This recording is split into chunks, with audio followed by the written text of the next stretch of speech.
He's incredible speed, and I think, and thinking and hoping that people have a hard time staying in front of him. That kind of stuff. So his speed, he's got a high intelligence level.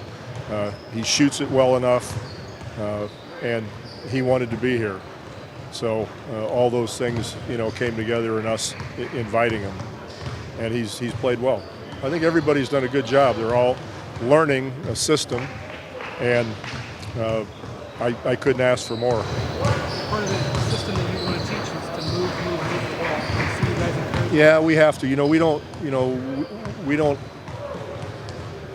have the opportunity to play any other way, but to move people and move the ball and make the other teams guard everybody because they're pretty good at packing in the lane. There's no illegal D, and sometimes tough to go by people, and they want us to just come down and jack it. And we need to be smarter than that and move and make them play D and then jack it. The team that's here, there's not a lot of isolation players. That's correct. Thus the system. Is serendipitous that way in a way, or designed that way? Well, it's got to be designed based on who's here, for sure. You have former video coordinators all over the league that are coaches now, and a lot of them talk about how much you valued their input even when they were video coordinators. What's kind of the thinking behind that, and where did that develop back in the day? Well, I'm not concerned with where a good idea comes from, and I know myself well enough to know that I'm not going to have all the good ideas. So I think anybody who feels comfortable in their skin or has half a brain should surround themselves with people who are really sharp.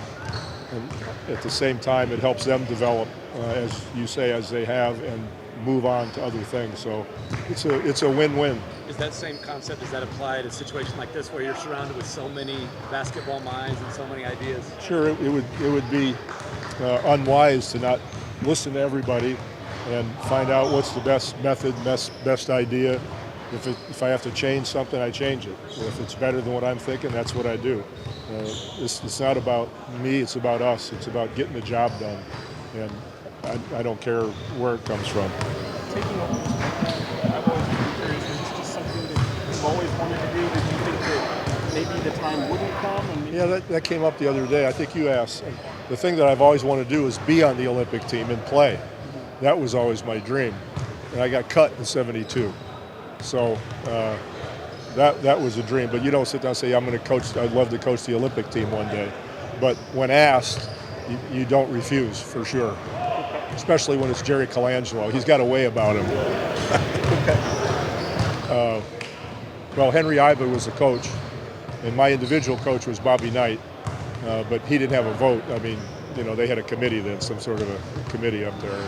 But they picked the right guys. I was an alternate, went to Brazil, an alternate team, and partied my ass off. Yeah. Is that when you feel that? Oh, yeah, sure. Yeah. You're too modest to tell him that you led the Olympic trials in field goal percentage, did you not? I think that's true. I was 1 for 2. That part is not true.